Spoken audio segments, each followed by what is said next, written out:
Salon.com. Portions of the following program may be pre-recorded.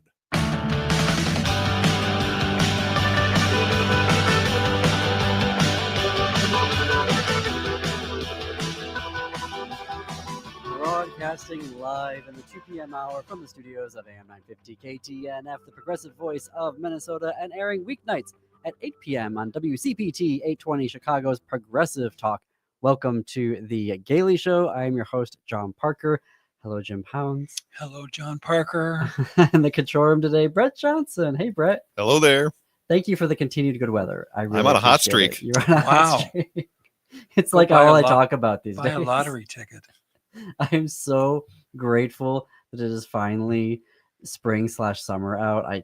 My mood is just so lifted. I can't, it's so nice. Nice. Thank goodness for that. If only, like, politically we could leave this winter that we find ourselves in, but of our discontent. 952-946-6205, 946-6205 if you're listening in the 2 p.m. hour and want to join the conversation. What is on the show today? So in the second half of the hour, Jake Wittich, managing editor of the Windy City Times, will be here to talk about the new Chicago Teachers Union contract, new LGBTQ protections worked in and codified in that contract. Plus, a massive new exhibit called the First Homosexuals has opened in Chicago, Wrightwood 659. We talked with the curator, Dr. Jonathan D. Katz, last Friday. Now Jake has been there, and we'll talk about what he has seen in his review. That's great. Boise, Idaho, and Salt Lake City have found an excellent strategy to fight back against their state GOP's bans on flying pride flags. Up first, we have updates about Andre Jose Hernandez Romero, who is a makeup artist from Venezuela. We've been covering this story. He is gay and was illegally deported to the concentration camp in El Salvador. Even Joe Rogan now has come to his defense. So as a reminder for folks, Romero is 31, fled Venezuela for California in 2024, was working as a makeup artist for the news outlets there, was being required to produce pro-government content. Romero said, no, I'm not going to do that. The dictator's, Maduro's thugs started threatening him, and he quit his job, was going into hiding, and so went to California, where he lawfully entered. Immigration and Customs Enforcement labeled him a security risk, even though he had passed through a interview originally that said that he qualified for asylum. ICE intervened and said, no, this person is a security risk, based on the evaluation of one person, a cop from Milwaukee, who is on Wisconsin's Brady list, which is a list of police officers who have been found to be liars and engaged in police misconduct. They are not even actually allowed to testify in court. And yet here we have this individual determining if someone is or isn't a gang member from Venezuela. Well, he's just as qualified as anybody in the Trump administration, I would say, for what that's worth. Yeah, of the Trump administration.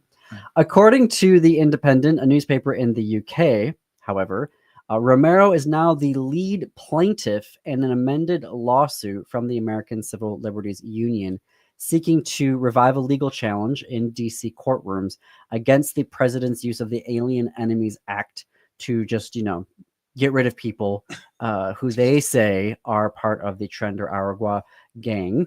The lawsuit demands that the court intervene to, quote, restrain the summary removals and to determine that this use of the Alien Enemies Act is unlawful and must be halted, and to declare that the imprisonment of immigrants in El Salvador is unconstitutional. No question. Congressman Robert Garcia, also part of the LGBTQ community, was in El Salvador about 2 weeks ago to meet with Romero, but the country's president, who is dubbed the world's coolest dictator, refused to allow that to happen. Interestingly, there is a new twist. So Joe Rogan I didn't think you'd be has quoting Joe I Rogan. know. What does this world come to that Joe Rogan and I are on the same side of an Wow. issue? Oh, boy. He has come out and said that it is, quote, horrific and bad for the cause if innocent people are being deported without evidence of criminality. This, You according think? to Pink News. Wow.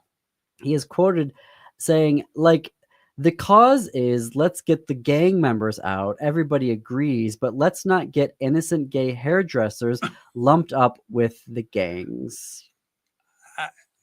Isn't it amazing? And that should have been the first thing about 1,000 people said an hour after this happened.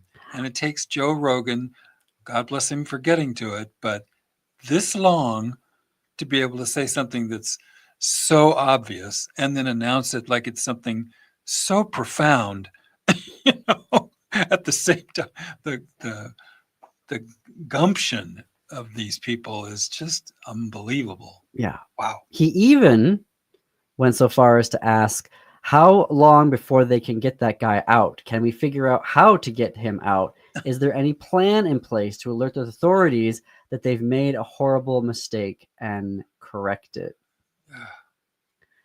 Now, maybe he can use his platform even further to pressure the Trump administration to do something. Like if he keeps it up, will that, having a conservative media personality who endorsed him, Trump does not like losing in the media, so much so that he has ordered the government, the Justice Department, they are now desperately trying to find any infraction committed by Kilmar Abrego Garcia to justify their deportation of him. Right. He's gotten the most headlines, Garcia has. And so now, according to ABC News, they have been looking into a traffic stop that he was involved in Tennessee in 2022. Federal investigators also were speaking with a convicted felon in an Alabama prison about potential connections to Abrego Garcia.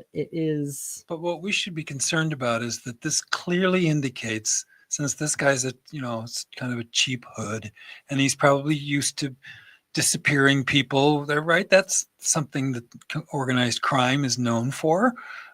That's classic. And so when you're suddenly held to some sort of a standard, this person has the idea that, and people now are enthusiastic in ICE saying we can off anybody, we can vanish anybody without justification. None of us should be comfortable going to sleep at night without one eye open in this country. You shouldn't see this as something exotic and strange. You should see it as something that we only know about this one case or a few cases, but I don't think there is a person in this country that is safe with this kind of thinking prevailing at the federal level. I think we're all in a lot of danger, frankly. For Abrego Garcia, the claim is that when he was pulled over by Tennessee troopers, because there were other people in the car, they thought maybe there's human trafficking going on here because there's 9 other people in the car, but they didn't give him a ticket and they never brought charges against him. Wow. Aren't human traffickers a little more surreptitious than that? Or do they just joyride around? He was stopped for speeding. Oh, yeah. Yeah. But if you're speeding, shouldn't you get a ticket for that too? Like, I don't know cops that pull people over and say, hey, maybe they let you off with a warning, but if it was such a big deal. Well, clearly it wasn't any kind of a deal, but according to a police officer anyway. It's sad isn't it sad? This is the kind of thing you'd expect to see on Reno 911. That's what we're down to. We're down to, which clown can bump into which clown and fall off which ladder. And if it wasn't so awful, or if it wasn't so funny, we'd just be so furious. Do you know what I mean? Because this is the joke that our federal government has become, an absolute 3-ring circus. Sad. With our the makeup artist who is gay, it was he was determined to be a gang member because of 2 tattoos on each wrist that were crowns. And apparently now any crown tattoo or any crown insignia means that you are automatically part of this gang in Venezuela, even though people who actually know the tattoos are like, no, that is not actually the one that they use.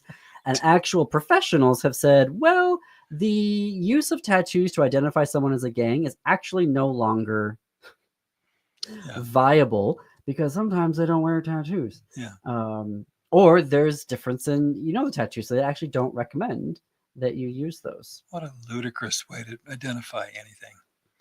That is ludicrous. It's sorry.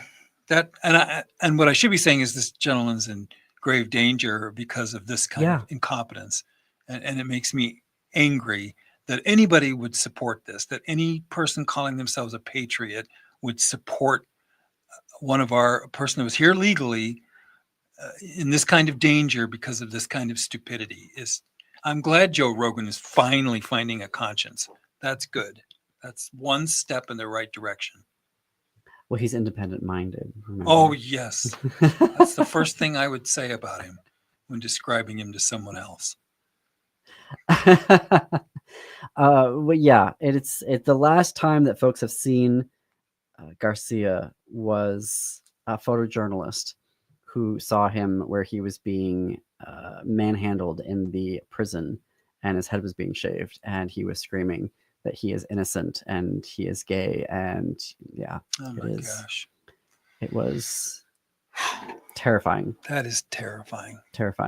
And it is a concentration camp that people say the government has said that the only way people will ever get out of there is through a body bag. Yeah, it's what it's known for. You don't leave. And that's what these morons sent these people to. And they deserve some pretty terrible punishment themselves for that. It's pretty inhuman. Anybody that was associated with it. And in the case, as a reminder for folks, in the case of Abrego Garcia, the government admitted that they wrongfully deported him. So in that case, they did admit it. They haven't with Romero yet, but with Garcia they did. And the Supreme Court even said, bring him back. But of course they said it in very mealy-mouthed language. So, they're not going to do that. We're going to take a short break here. Check out new reporting at heartlandsignal.com. The top stories on the website today that they're covering include Oklahoma schools are now required to teach Trump's election lies and the increased tax burden GOP state governments are putting on the middle class. Check out heartlandsignal.com.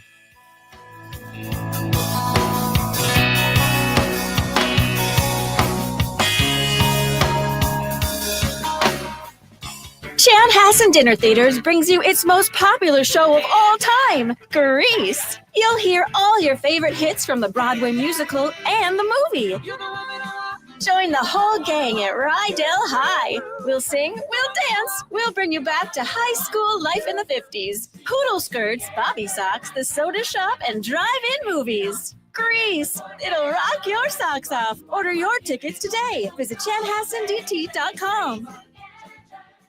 There's something special about a night that brings people together, and the Stronger Together Pride Benefit Concert and Dance Party does exactly that. On Thursday, May 30th, the Stronger Together Pride Benefit Concert and Dance Party brings music, energy, and unity to the Granada Theater in Uptown. This 21-plus event is hosted by Nina D'Angelo. The lineup features Beach Boylos, pop rocker Ryan Cabrera, and a late-night dance floor powered by DJ Shannon Blowtorch. Twin Cities Pride is working to close a $200,000 shortfall after losing longtime sponsors who pulled back support. This event is a powerful way for the community, supporters, allies, and everyone who believes in Pride to step up and help close the gap. Let's stand up, let's turn out, let's dance like the future of Pride depends on it, because it does. With multiple ticket types, there's an option for everyone to take part. Presented by Richard Herod III with Car Guy Concierge. Tickets and details at tcpride.org. That's tcpride.org. Support Pride, celebrate community. We're stronger together. When was the last time you had your roof inspected for extreme weather and hail damage?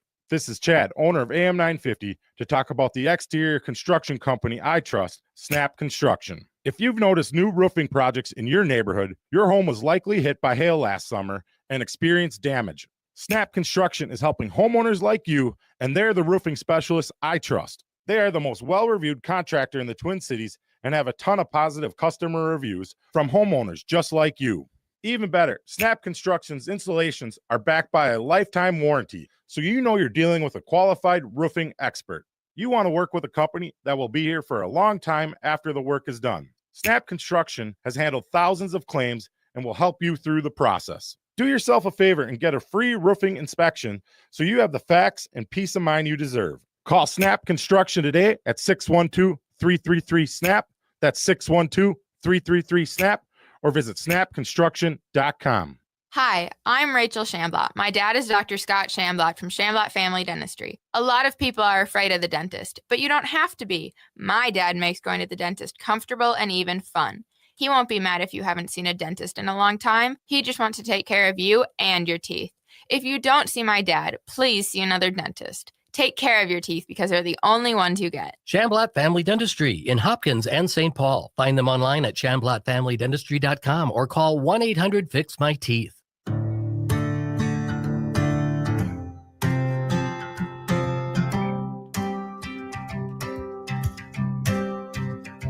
Welcome back to the Gailey Show. I am your host, John Parker. It's about 21 minutes after the hour. Our call-in number for those listening in the 2 p.m. hour, 952-946-6205. 952-946-6205. For folks who are on Pope Watch, no Pope was elected today. Black smoke billowed out of the tower. So apparently the cardinals are going to retire to their residencies where they're being sequestered, and the voting will recommence tomorrow morning in the Sistine Chapel. So I can't think of anything less important. Pope Watch. I just think it's Well, for a lot of people, that's a big deal. I know that there are some LGBTQ Catholics out there, so there's some news for you. No Pope they can has call been in elected and today. tell us what they think. So in Utah and Idaho, the state GOP governments have banned local governments, so cities, counties, etc., from flying pride flags. But city leaders in Boise and Salt Lake City have found a very interesting workaround. So in Boise, a pride flag has flown outside of City Hall for just under a decade. The Attorney General of Idaho warned Boise, take it down, it's the law. The mayor, Boise Mayor Lauren McLean, a Democrat, said, no, I'm not going to do it. The AG then said, well, we're going to take funding away from Boise. So yesterday, Mayor McLean and the Boise City Council officially made the pride flag an official city flag. Very good. How about that? Very And in good. Salt Lake City, they were dealing with the same situation with their GOP-controlled state government. And they not only adopted the pride flag as an official city flag, they adopted a celebration flag recognizing Juneteenth and the city's Black and African American residents, and a visibility flag representing the city's transgender residents.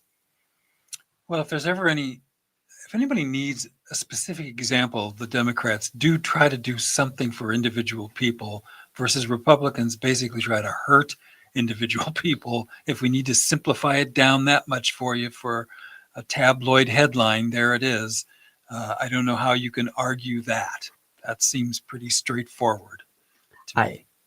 Very interesting workaround. Boise also added a flag promoting organ donation to its collection of official city flags. Get on it, Minneapolis. So I mean, we don't have a state government that is, No, I know, but don't take anything. we for have granted. we have folks in the Minnesota GOP, and I'm sure there are folks in the Illinois GOP as Yes. well that would love to do Right, or what they are lunatics. doing Right.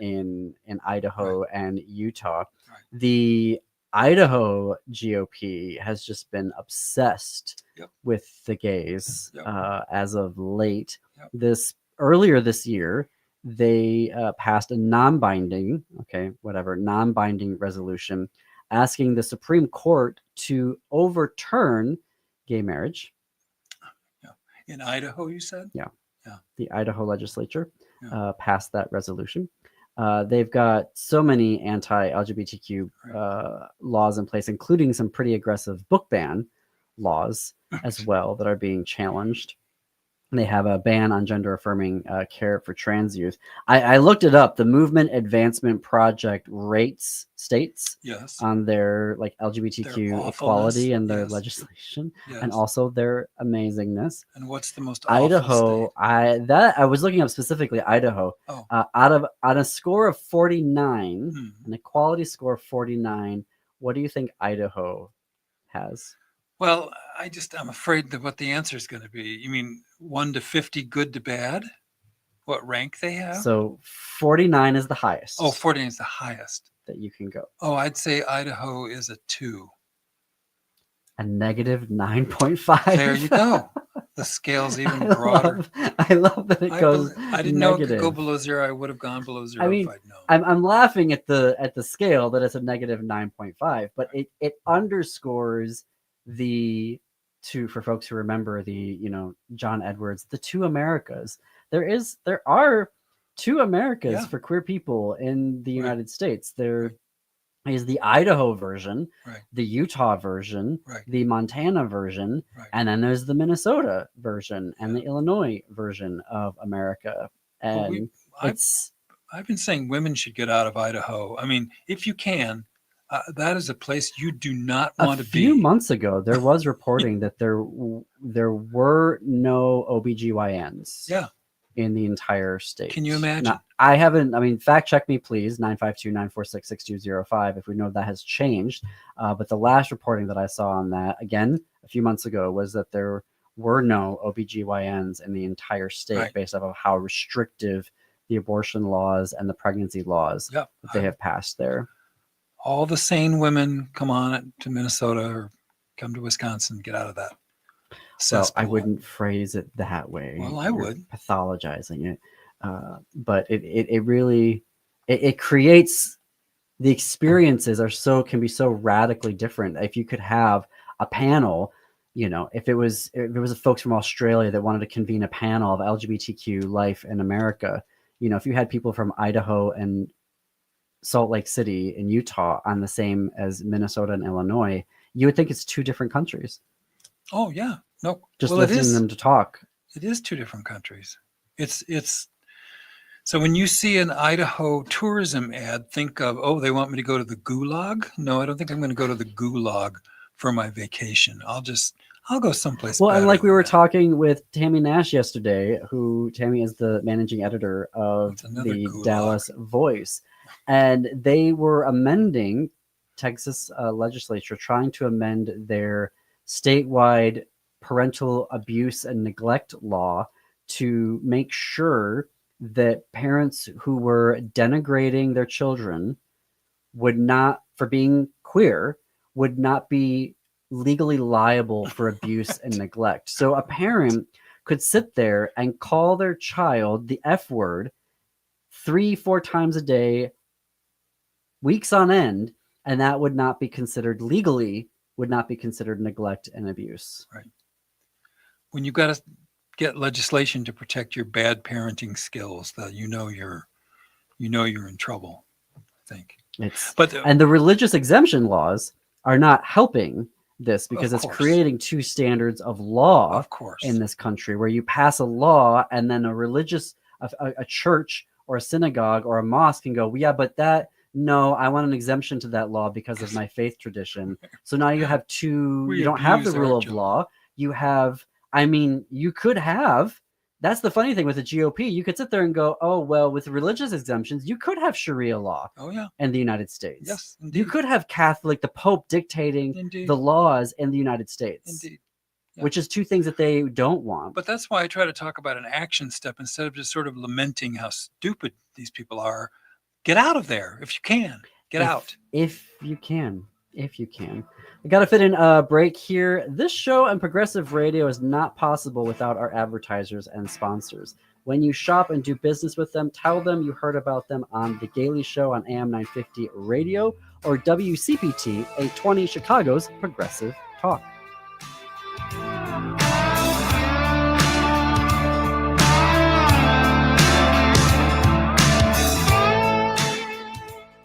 Art World is celebrating its 30th year. This popular free event is the largest open studio tour in the nation, a fan favorite with art lovers, families, and fun seekers alike. With 1,400 artists and 100 locations throughout Northeast Minneapolis, you'll meet potters, painters, weavers, woodworkers, and more. And you'll find all types of art at all price levels. Then there are the terrific bars, restaurants, and breweries in Northeast, plus music, entertainment, and art demos. With Art World, you're set for 3 days of wonder. Start planning now. Art World is Friday, Saturday, and Sunday, May 16th, 17th, and 18th. Visit NEMA.org. That's NEMAA.org for details. You'll find an artist directory, maps, dining tour guides, event and music schedules, even info on Metro Transit passes and trolley rides. Plus, new this year, a passport app can win you prizes, a commemorative sculpture and raffle, a special beer from Prize, and 30 featured artists of Art World. That's May 16th through the 18th in Northeast. This is AM 950, the progressive voice of Minnesota. Women, are you ready to empower your wellness? Join Hypercharged Health and Skin Deep Aesthetics for an inspiring evening dedicated to your holistic well-being. It's Empower Your Wellness, an evening for women, happening Tuesday, May 13th from 6 to 9 o'clock p.m. at 7450 France Avenue South, Suite 240 in Edina. This exclusive event is your opportunity to explore innovative approaches to health and beauty with insights from a panel of wellness professionals. Topics include integrative medicine, personalized concierge care, hormone balance for energy and sexual wellness, aesthetics and body contouring to boost confidence, and support for your mental and emotional well-being. Come learn, connect, and take meaningful steps toward a more vibrant, empowered you. Tickets are just $75, and the full amount can be applied toward a future service. Space is limited, so don't wait. Reserve your spot now at hyperchargehealth.com or call 952-247-4785. Empower your wellness because your health, confidence, and peace of mind matter. Hi, this is Desi Doyen of the Green News Report and the Broadcast. You're listening to AM 950, the progressive voice of Minnesota. Everyone wants to maximize their dollar. If you're looking for a new vehicle, the only place to go is Rudy Luther Toyota. Consumer Reports Best of 2025 edition has the most reliable vehicles as Toyotas. The Toyota Corolla, RAV4, and RAV4 Prime top the list of the most reliable cars. And Toyotas are fuel efficient, meaning less money at the pumps. Consumer Reports Best of Gas Mileage ranking has the Prius Camry, Corolla Cross Hybrid, RAV4 Hybrid, and the Highlander Hybrid top of their classes. Reliability and fuel efficiency, you'll find them both at Rudy Luther Toyota, 5 miles west of Minneapolis on 394. With your AM 950 weather, I'm Brett Johnson. Look for sunny skies today with a high near 73. Tonight, clear with a low around 45. And Thursday, sunny with a high near 72. Make it a night to remember at Crooner's Supper Club. Incredible live music, 4-star food, handcrafted drinks, and first-class service, all in the classic supper club setting. Don't miss out. Visit croonersmn.com to plan your perfect night out. That's croonersmn.com.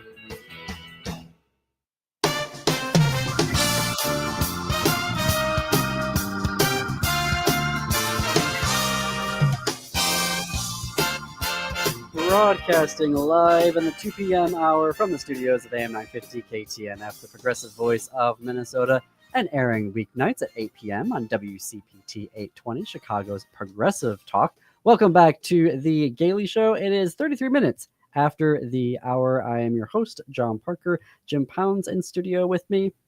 Hey, John. Hello, Jim. Everything's going to be okay now because Jake's here. Okay. Windy City Times has been the voice of Chicago's LGBTQ plus community since 1985.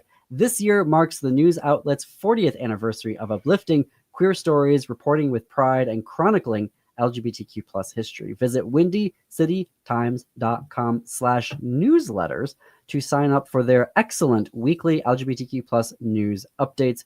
Jake Wittich, managing editor of Windy City Times, where he reports in-depth stories on Chicago's LGBTQ plus community and oversees the publication's growing newsletter operation, joins us now. Jake, welcome back to the Gailey Show. Good afternoon. How are you? Well, as Jim said, it's great now that you're here. I hope you can fix this because, boy, we need.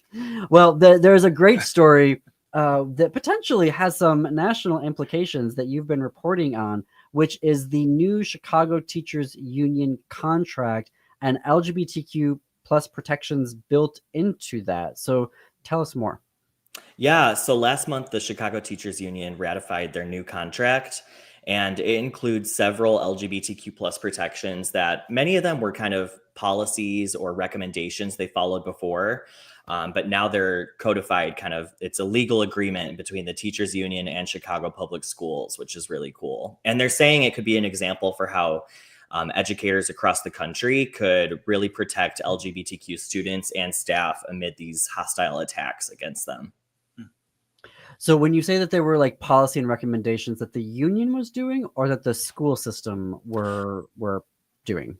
The school system was doing. So like Chicago Public Schools already had policies in place to support its transgender students and things like that. But now it's a legal agreement that they have to do these things. So say the man in the White House decides to enact something, targeting students, and then Chicago Public Schools is going to comply with that. Now there's this legal agreement that they still have to protect their trans students. I can get a little bit more into the specific protections that are enshrined. Yeah, I was going to ask you. So what things are there that they have put into the contract? Yeah, well, one thing for teachers is gender affirming healthcare is now enshrined into its contract, so they can receive that as part of their benefits. It also assures that preferred names and pronouns will be used for students and staff. And then it also creates, this is an interesting one, it creates a position of gender support coordinators that are going to be assigned to every single school in the district. And they're going to be in charge of making sure that schools are following these procedures. They're supporting LGBTQ plus students. And it's kind of an accountability measure to make sure those things happen. How then will that work, particularly around I know this is probably too soon to tell because it was just ratified, but I'm thinking here we were just reporting on a story in Minnesota where there's a law saying that every library needs to have library media coordinators. And we were just finding out in a study that a lot of them didn't have that, even though the law passed like 2 years ago. So have they started to talk about the union, about the enforcement? Like how do they, and then say, okay, well, you don't have these gender support coordinators, or you're not doing X? Like, do they use a grievance process? Like, do they have to file a lawsuit against the school system? Like, have they gotten into how the accountability measures will work? Yeah, they do have a grievance process, but that's my question too. Like, we have a lot of schools in Chicago Public Schools in the district. So is it going to be one gender support coordinator per school, or will one coordinator oversee several schools? We don't even have librarians for every single school. So I do wonder if we could have this gender support coordinator for every school, Well, it's aspirational at least, but eventually has to become practical, right, John? Well, so I was a steward in my union when I worked in higher education. And so for me, immediately I was like, okay, well, how would I go about then grieving this process? If we have this contract, and now like what are the steps to take to make sure, because you have the meet and confers, right? Where like there's an appointed group from the union that sits down with the leadership from either the college or the university, in this case the school system, to talk about where everything is at. But yeah, it's the accountability thing that's going to really, I think, be the key metric, the key thing to the contract. Yeah, one example I'm thinking of, I spoke with Dr. Corey Blake, and she's a CPS teacher, a trans woman, and she chairs the union's LGBTQ plus committee.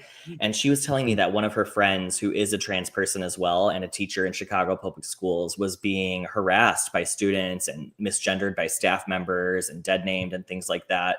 And it got to the point where she had to relocate schools.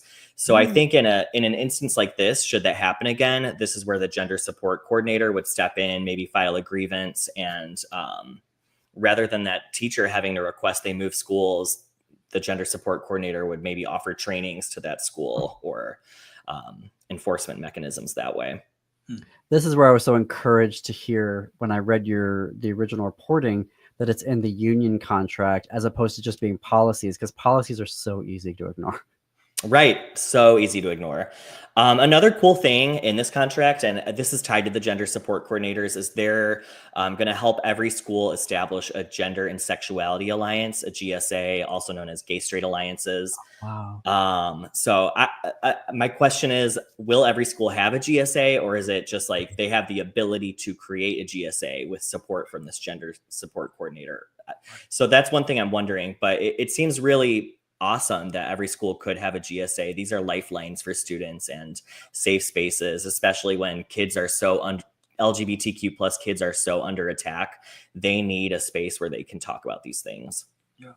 Well, and I hope there's also additional compensation for any teachers that get to be advisors for that. Yeah. I remember in the union that I wasn't my union, it was the teachers union, faculty union. They did have built into that, like, if you're going to take on advising, you get additional pay for doing that. I am curious, in the vote, what percentage of teachers voted for the contract? Like, was it a healthy margin that it won by? Yeah, 97% of teachers voted to approve the contract. Yeah. So Wow. yeah, I'm kind of like, who's the 3% and what issues were the sticking points for them? There's more into this contract than LGBTQ stuff. So right. I'm curious where the other, what the 3%, why they said no, what their reasons were. Were there reactions that you talked to that one teacher, were there other reactions that you've gotten from teachers about how they liked the contract and where it ended up? Yeah. I spoke with another teacher. She is actually on the Women's Rights Committee of the union. And she's an art teacher, and she has a transgender son in Chicago public schools. So she said this really means a lot to her as a parent, knowing that her son has these protections in place, that school can be a safe space for him, as safe as it is for him at home. Mm-hmm. We're talking with Jake Wittich, managing editor of the Windy City Times, about the new teachers contract that the Chicago Teachers Union has just approved. 97%. Way to go. Do we know what parents are saying about the new LGBTQ protections in the union contract? Not too much yet. I would like to do more talking. The story kind of just went out, so there's not been too much focus on the LGBTQ specific angle of this contract. Just the contract overall has gotten attention. But that's a really good follow-up I would love to do, is talk to parents of queer kids and see how they're feeling. I'm curious also, like, how did this get on the union negotiating table? I mean, as someone who's like been at the table and helped like negotiate stuff, I'm curious, like, how did it get to the point where it was actually being included in the negotiations of the contract? Right. And a lot of people might consider these protections as like non-traditional labor issues. It doesn't have to do with pay or whatever people might consider a traditional labor issue. But the Chicago Teachers Union is very organized. They're national leaders in organizing. And they think very innovatively, I'd say, into what can be included in a contract. And they're really seeing this as a safeguard against the attacks against LGBTQ plus people, or all people. There's other protections in there as well for other communities. So it's kind of like a firewall. Like I said, if the president decides he wants to attack a certain policy that states like Illinois have to protect kids in schools, this is the firewall to protect them. Well, he doesn't like Chicago, so. Yeah, exactly. And that's what one of the parents, or the teacher who has a child who is trans, that's what she told me, is like, it's pretty, this will probably get under his skin since he already doesn't like Chicago. Well, that's an interesting question that I didn't think about, that it's raising for me, is how did the school system, like, obviously it ended in the contract, so it got there. Do we know if the school system was like holding out on these part of the things, or if they were like, yeah, let's do it, like we don't have to have a lot of discussion about this? Yeah, I don't know too much of the inner workings, but I do know this has been like a tentative agreement for quite some time. I've been hearing about this for at least a few months, I think. So I don't think there was really pushback on these LGBTQ plus protections. Also, it's worth noting our Mayor Brandon Johnson of Chicago. He's a former CTU organizer. He's a former Chicago Public Schools teacher.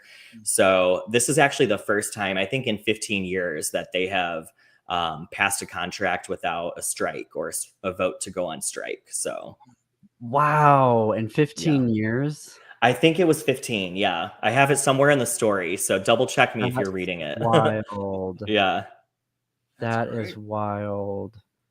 So, and talking about the national implications, did that come up in your reporting that they were thinking to that level? Or were they just like, no, this is Chicago. We need to deal with Chicago issues. And if it turns into a model, that's great.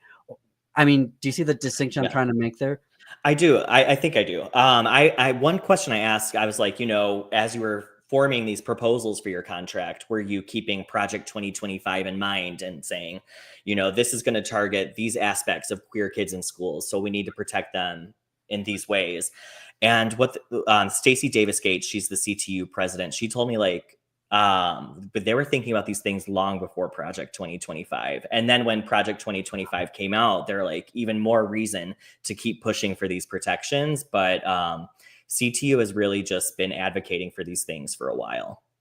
That's great to see. That is great. When I first saw the headline, my thought was, okay, this was for employees, like union members, so I was expecting to see things like healthcare and that. So then I started in there reporting, and I was like, oh wait, there's a lot in here for students, which is just absolutely fabulous.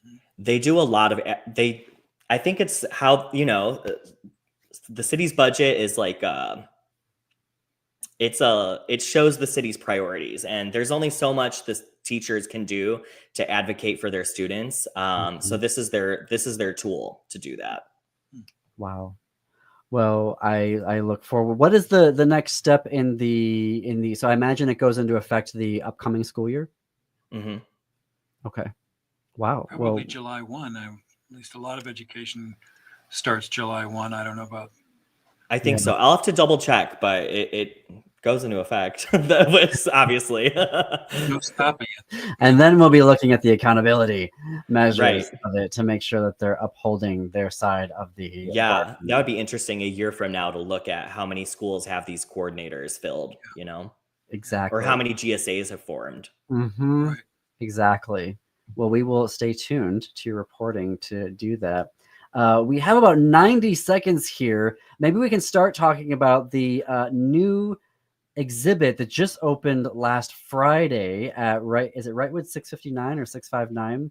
Yeah, I say 659, but I'm sure you could say either. It's in Lincoln Park, and the exhibit's called "The First Homosexuals: The Birth of a New Identity, 1869 to 1939." We had the curator, Dr. Jonathan D. Katz, on the show last Friday.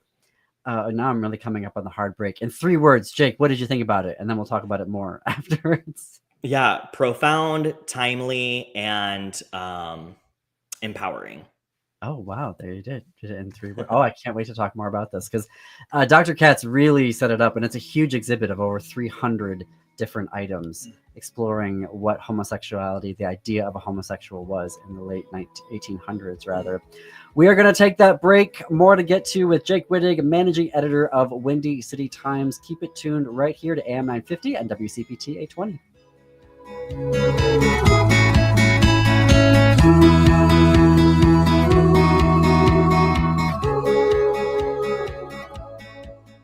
The Stronger Together Pride Benefit Concert and Dance Party is coming to the Granada Theater in Uptown on Thursday, May 30th, and it's one night with a whole lot of heart. Hosted by Nina D'Angelo, this 21-plus event features live music from Beach Boilos, a set by early 2000 star Ryan Cabrera, and a high-energy dance floor driven by DJ Shannon Blowtorch. It's an incredible celebration, but it's also a fundraiser with real impact. This year, Twin Cities Pride is facing a $200,000 funding gap after losing major sponsors. This event is a powerful way for the community, supporters, allies, and everyone who believes in Pride to step up and help close the gap. There are multiple ticket options available, including general admission and premium experiences, so however you show up, you're making a difference. Presented with support from Richard Herod III and Car Guy Concierge. Find tickets and event info now at tcpride.org. That's tcpride.org. Celebrate, support, and help power what comes next. We're stronger together. Hey, it's Tom. As the birds begin to sing and the days grow longer, there's no better time to spring into savings than now with All Energy Solar. Spring is perfect for home improvements, so why not choose a project that saves you money and helps create a cleaner, greener planet? While solar panels require an initial investment, the savings on your energy bills quickly add up. With a lifespan of at least 25 years, your system from All Energy Solar can save you tens of thousands of dollars over time. Act now and you can still take advantage of the 30% federal tax credit. Plus, you may qualify for additional incentives depending on where you live. The future is uncertain, but with solar energy, you can lock in your energy rates for years to come. With All Energy Solar's experience and expertise, they'll guide you toward a greener future and unlock the full potential of solar power. Take the first step toward energy independence and a greener future. Get a free consultation today at allenergysolar.com. That's allenergysolar.com. Hey, it's Patrick for Zero Res. Warm weather is here. Maybe you're getting ready for a graduation party over at the house. There's a lot coming up as summer nears. Your house isn't ready, so that's why you need to call my cleaning heroes at Zero Res right now. Zero Res can handle every surface in your home: carpets, tile and grout, hardwood, laminate, stone, upholstery, rugs, and air ducts. Zero Res has both been out to my house and out here at AM 950 in our studios in recent months. They did such a fantastic job. They were on time, professional, and courteous. They got the stains out that we didn't think would come out here at the station. This month, get 3 rooms Zero Resified from Minnesota's #1 carpet and air duct cleaner and take 20% off all services. That's right, 20% off all services. But you need to go to ZeroResMinnesota.com or call 9520-RES and ask for the AM 950 special. 20% off all services all month. That's Zero Res. Backward or forward spells the same.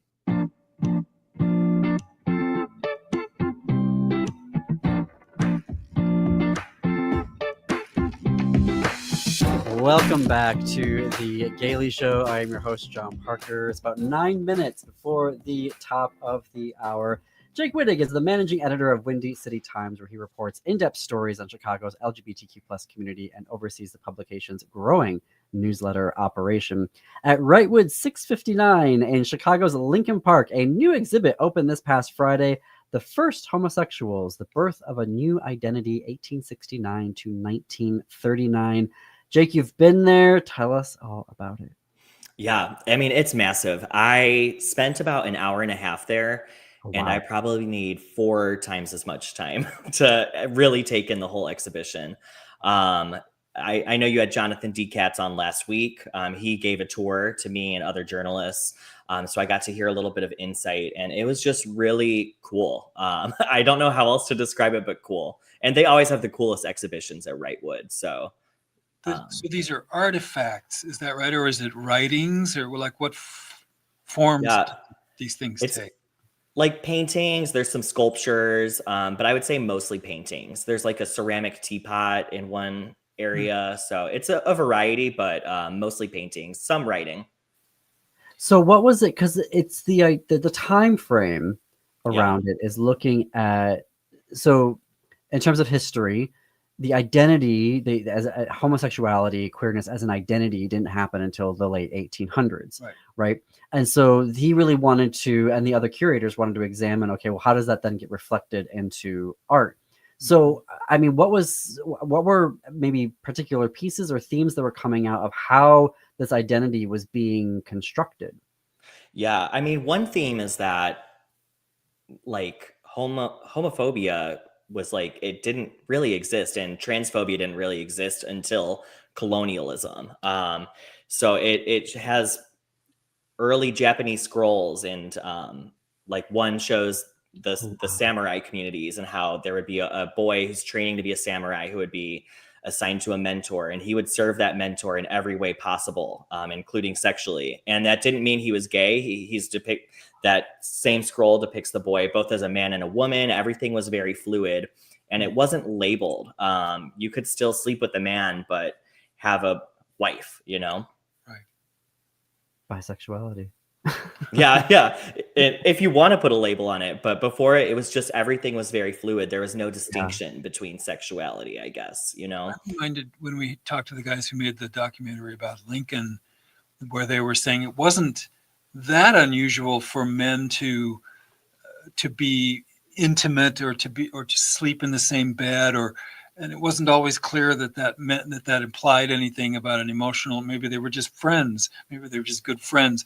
And but Lincoln was not friends with Joshua Speed. I know that, but I'm saying it was a little more, like you're saying, it was a little ambiguous. You know, it wasn't able, you know, They had unearthed some old letters between 2 men that were friends, and one man wrote to the other man something like, "I trust you felt his pull in you all night," or something like that. And then they went on to talk about their wives and kids. So everything was just very fluid, you know? And then one interesting thing is when colonialism really took place, and they were able to show how other countries were afraid of being mocked by these attitudes. So like when Japan was opening up, they found documents of people saying like, well, we can't be so accepting of homosexuality, otherwise the Western world is going to laugh at us. So it's really, you know, the colonialism's influence that all this homophobia and transphobia came to rise.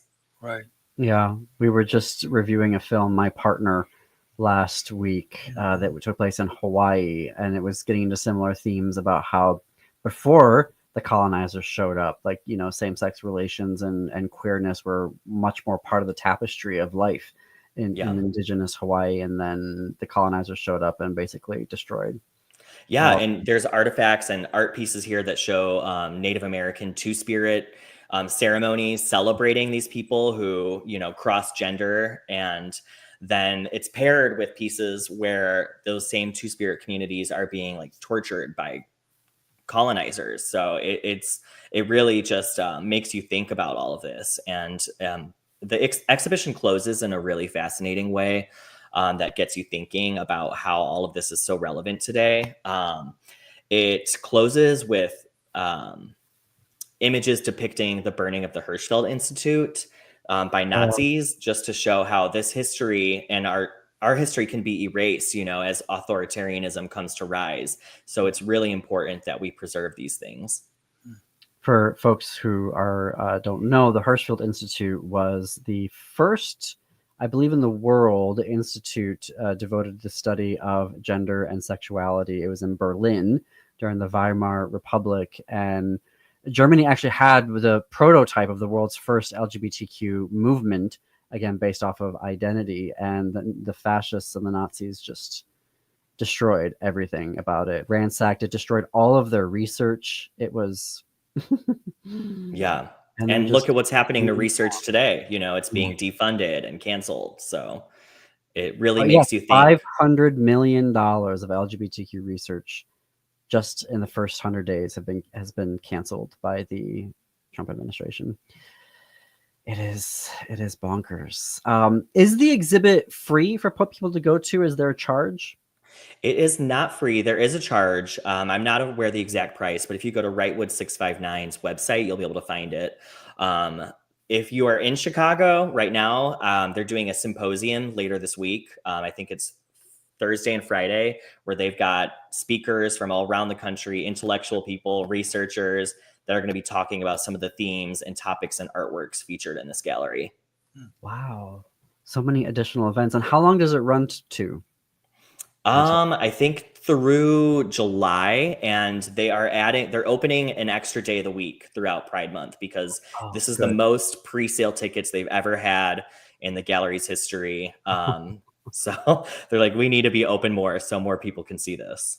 Wonderful. That's great. That's great. Well, folks, you can get in the car, hop on the mega bus to go see this in Chicago. It's fantastic. Jake Wittich, managing editor for Windy City Times. Thank you so much for being with us. We'll see you in a couple weeks. Of course, I'll be back in 2 weeks. All right.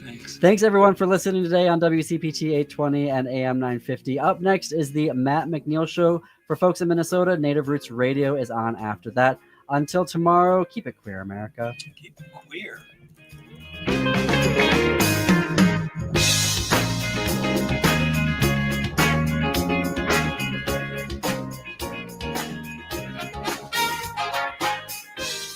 The Council on LGBTQIA2S+ Minnesotans is conducting a community needs survey. Data from the survey will be used to make recommendations to improve LGBTQ people's health and well-being in Minnesota. The survey is confidential, and you can fill out the survey at mnqt.info/survey or in person by going to Queermunity on Hennepin Avenue in Minneapolis. Our community's needs and stories have seldom been well told. You can change that by completing the survey by May 31st. mnqt.info/survey. Is your remote workforce putting your company at risk? Cyber criminals are targeting your employees with COVID-19 inspired emails and attacking businesses like yours. Hi, Mark Sommerfeld from Rymark. Rymark has the tools and expertise to enable your employees to work securely from home. If you need help getting your staff to work remotely and securely, call 651-328-8900 or go to rymarkit.com. That's 651-328-8900 or rymarkit.com. It's Brad Friedman, host of the Bradcast, weeknights at 7 on AM 950. KTNF, St. Louis Park, Minneapolis, St. Paul, the progressive voice of Minnesota.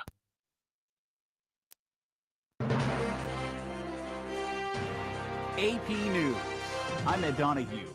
Black smoke appeared from the chimney at the Sistine Chapel. The first vote by cardinals at the conclave did not produce any results. They'll try again tomorrow. The AP's Giovanna Dell'Orto reports on who could be Pope Francis's successor. Even though it's not per se church law, most likely for the last centuries, they've chosen one of their own. So one of the cardinals that we see that we will be watching walking into the Sistine Chapel today will most likely come out as Pope. Stocks